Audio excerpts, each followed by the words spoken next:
निर्मला सीतारमण जी का धन्यवाद देता हूं कि आप बिहार को जानते हैं और बिहार के उत्तर बिहार को खास करके वहाँ जो बाढ़ की समस्या है उसको लेकर के उन्होंने पर्सनल इनिशिएटिव लिया है। उसका परमानेंट सॉल्यूशन के लिए एक बड़े चंक को इम्पैक्ट करता है वो, और पर्सनल इनिशिएटिव लेकर के अपने ऑफिस में मीटिंग करके और एक टीम बना करके जो कंस्टिट्यूट भी हो गई है, जो बिहार जा रहा है और जल्द ही उस पर काम शुरू होगा। ये एक बड़ा काम बिहार के लिए हो जाएगा अगर इसका कोई सॉल्यूशन निकल जाता है तो। और दूसरा, हमारे हाउस सदन के नेता बैठे हुए हैं, नड्डा साहब जो स्वास्थ्य मंत्री हैं, मैं निवेदन करूंगा, इन्हीं का दिया हुआ है दरभंगा एम्स, आप ही का दिया हुआ है, जगह तय हो गया है, उसको जितना फास्ट पेस पे काम शुरू हो जाएगा तो उस उत्तर बिहार के लिए एक बड़ा काम हो जाएगा। यही बात आपके बीच में रखते हुए मैं अपनी बात समाप्त करता हूँ। माननीय श्री संजय कुमार झा जी, 5 मिनट। धन्यवाद उपसभापति महोदय। ये मेरा मेडन स्पीच है इस हाउस में, पहली बार बोल रहा हूँ। मैं आपके प्रति धन्यवाद देता हूँ कि राष्ट्रपति महोदया के अभिभाषण पर मुझे अपनी बात रखने का मौका मिला, और अपने नेता नीतीश कुमार जी के प्रति भी उन्होंने उच्च सदन में भेज करके और अपना बात रखने का मौका दिया। उपसभापति महोदय, अभी चुनाव हुआ और शायद देश में दूसरी बार किसी नेता के नेतृत्व में एनडीए ने तीसरी बार अपनी सरकार बनाई। 60 साल पहले लोग कहते हैं कि सरकार बनी थी जो नेहरू जी के समय में, लेकिन ये अनप्रेसिडेंटेड जीत हुई। मैं बिहार से आता हूँ और बिहार के जनता को भी धन्यवाद देता हूँ कि 40 में 30 सीट हम लोग वहाँ जीत करके आए हैं। और आपके सूचना के लिए बहुत सारे सीटों पर 10% से ज़्यादा महिलाओं ने वोट किया है पुरुषों से बिहार में, बहुत सारे लोकसभा सीटों पर। और उसका वजह यह है कि 15, 17, 18 साल में जो एनडीए सरकार ने काम किया महिलाओं के लिए, उसका प्रभाव अब दिखाई पड़ रहा है ज़मीन पर। एक बात आपके संज्ञान में और लाना चाहता हूँ। 2006 में बिहार में पहली बार पंचायत में 50% महिलाओं को आरक्षण दिया गया। माननीय प्रतिपक्ष के नेता यहाँ बैठे हुए हैं। उससे पहले बिहार में पंचायत में दलित अति पिछड़ों को कोई आरक्षण बिहार में नहीं था। 2006 में जब एनडीए की सरकार आई है तब वहाँ पर दलित और अति पिछड़ों को पंचायत में आरक्षण मिला। एक विषय आपके संज्ञान में और रखना चाहता हूँ कि राष्ट्रपति महोदया ने आपातकाल की चर्चा की। अब बिहार तो सबसे बड़ा ग्राउंड है आपातकाल पर चर्चा करने के लिए, कि सबसे बड़ा मूवमेंट बिहार से जयप्रकाश नारायण जी के नेतृत्व में आपातकाल के खिलाफ शुरू हुआ। लेकिन मैं रिसेंट बात की चर्चा करना चाहता हूँ। वो तो 75 की बात है। मैं 2005 में बिहार में क्या हुआ वो आपके माध्यम से सदन को बताना चाहता हूँ। 2005 में यूपीए की सरकार थी। फरवरी में वहाँ चुनाव हुआ। फरवरी में जब वहाँ चुनाव हुआ तो वहाँ हंग असेंबली हुआ, और 1-2 महीने के बाद नीतीश कुमार के नेतृत्व में समर्थन बहुत लोगों का मिल गया और अगले दिन वो सरकार फॉर्म करने जाने वाले थे। उस समय गवर्नर थे बूटा सिंह बिहार में। रात में कैबिनेट होता है, देर रात कैबिनेट होता है, बिहार में राष्ट्रपति शासन लगाया जाता है। उस समय के राष्ट्रपति थे मॉस्को में, फैक्स से कागज भेजा जाता है। मॉस्को में फैक्स से कागज भेज करके साइन करा करके बिहार में राष्ट्रपति शासन लगाया गया। ये इनका संविधान के प्रति प्रेम है। और मैं 2 बात कोट करना चाहता हूं आपके बीच में उस समय का। तब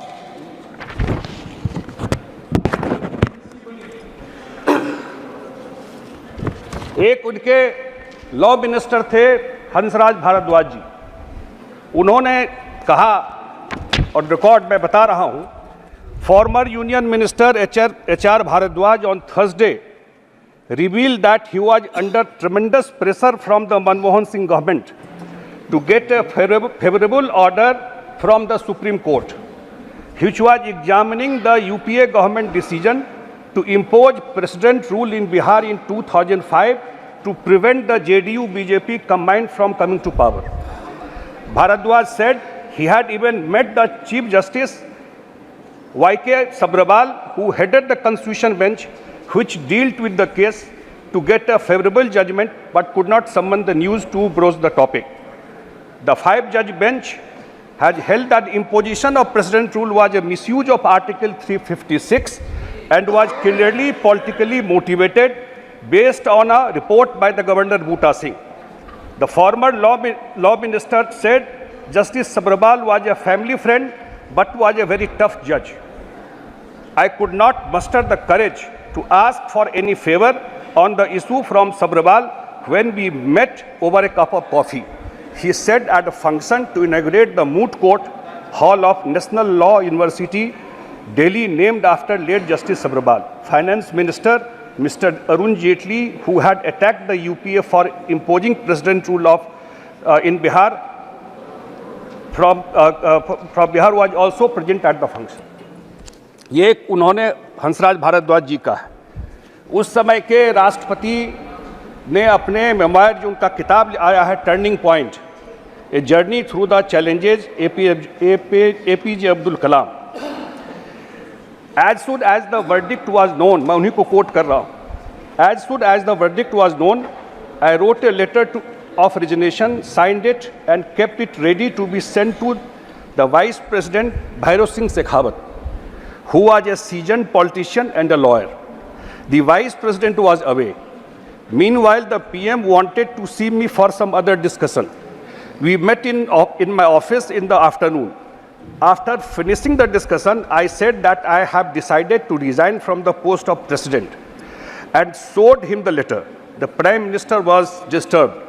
The scene was touching and I do not want to describe it. The Prime Minister pleaded, वो मनमोहन सिंह जी के बारे में बोल रहे हैं, that I should not do it at this difficult time. He said that a result of this, the furor that would be created, even the government might fall. और उस वजह से मैंने इस्तीफा नहीं दिया। अब ये जो संविधान लेके घूम रहे हैं, ये मैं बिहार की घटना बता रहा हूँ कि कैसे उनके जो लॉ मिनिस्टर थे वो बोल रहे हैं कि उनको प्रेशर दिया गया कि जजमेंट अपने फेवर में लेकर आइए। कैसे रात में जा कर के कलाम साहब से साइन करा के इम्पोज किया गया और फिर कॉन्स्टिट्यूशन बेंच ने जजमेंट दिया। ये मैं आपके जानकारी इसलिए दे रहा हूँ। और कहाँ से चलता था सरकार? मेडन स्पीच है। सरकार कहाँ से चलता था? NSC बना हुआ था, सारा सुपर PM का पावर लेके बैठी हुई थी, सारा डायरेक्शन वहाँ से होता था और वही इम्पोज करवाई और आज ये लोग संविधान की बात करते हैं। एक विषय में और टच करना चाहता हूँ। मैं देखता हूँ आजकल जो प्रतिपक्ष के नेता है उस हाउस में, वो हमेशा जातीय जनगणना की बात करते हैं। बिहार पहला स्टेट है जो जातीय जनगणना पर अपना काम कर चुका है नीतीश कुमार जी के नेतृत्व में, और जातीय गणना का फाइंडिंग आ गया, उस पर जो आरक्षण जो बढ़ाना था वो काम कर लिया गया। अभी हाईकोर्ट में रोक लग गया है तो बिहार सरकार सुप्रीम कोर्ट गई है, और जो गरीबों की संख्या था उसका भी काउंटिंग कर लिया गया। ये NDA सरकार में हुआ, ये JDU BJP के कैबिनेट के द्वारा किया गया, और इतने दिन सरकार में रहे, कहीं जातीय जनगणना नहीं। कर्नाटक में इन्होंने किया भी तो आज तक उसका रिपोर्ट पब्लिश नहीं किया है। अकेला बिहार ऐसा सरकार है नीतीश कुमार के नेतृत्व में, ये रिपोर्ट पब्लिश किया है। एक दो विषय और टच करके मैं आपके बीच में नीच को लेकर के, क्योंकि बिहार पुलिस ने उसमें बहुत बढ़िया काम किया, बिहार पुलिस ने ही पकड़ा उसको, अनर्थ किया सारे चीज़ को। कल प्रधानमंत्री जी का भी बात आ गया इसके ऊपर कि इस पर कार्रवाई की जाएगी। हम लोग भी अपेक्षा करते हैं कि CBI के पास मैटर है, इस पर ज़रूर जल्दी जो कार्रवाई है वो किया जाए। एक विषय और लेकर के कि कितना बदलाव इस सरकार के द्वारा आया है, लोगों का विश्वास जगा है। एक सेक्टर मैं इसलिए टच करके अपनी बात ख़त्म करूंगा, वो है बैंकिंग सेक्टर। पहले लोग कहता है कि यूपीए के समय में फ़ोन बैंकिंग होता था, आप फ़ोन कर दीजिए लोन मिल जाएगा बड़ा बड़ा। लेकिन इस सरकार में मैं डेटा देख रहा था, करीब 52 करोड़ जनधन खाते खुले, 26 लिस्टेड बैंकों में 14 निजी, 7 पब्लिक और 5 छोटे फाइनेंस बैंक मार्च 2024 तक उसका एनपीए लेस देन 1% है।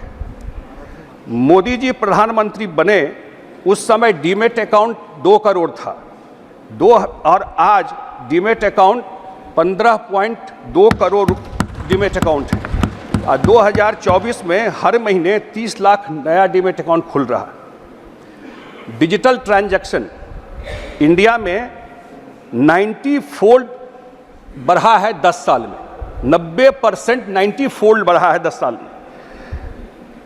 इंडियन अकाउंट में 46% of all digital payment in world and UPI transaction में now account 80% of digital payment in India.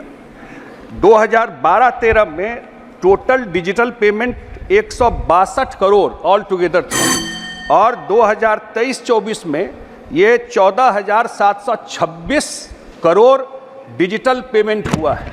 तो बैंकिंग सेक्टर में कितना कॉन्फिडेंस लोगों का आया है, ये मैं आपके संज्ञान में देना चाहता था। 2 बात और अंत में रख करके मैं वित्त मंत्री निर्मला सीतारमण जी का धन्यवाद देता हूँ कि आप बिहार को जानते हैं, और बिहार के उत्तर बिहार को खास करके वहाँ जो बाढ़ की समस्या है उसको लेकर के उन्होंने पर्सनल इनिशिएटिव लिया है।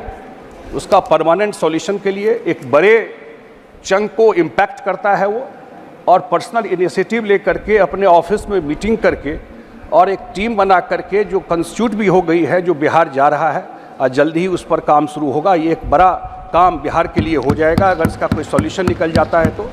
और दूसरा, हमारे हाउस सदन के नेता बैठे हुए हैं, नड्डा साहब जो स्वास्थ्य मंत्री हैं, मैं निवेदन करूंगा, इन्हीं का दिया हुआ है दरभंगा एम्स, आप ही का दिया हुआ है, जगह तय हो गया है, उसको जितना फास्ट पेस पे काम शुरू हो जाएगा तो उस उत्तर बिहार के लिए एक बड़ा काम हो जाएगा।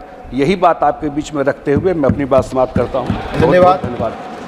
धन्यवाद माननीय संजय कुमार झा जी। माननीय श्री कुंवर रतनजीत प्रताप नारायण सिंह।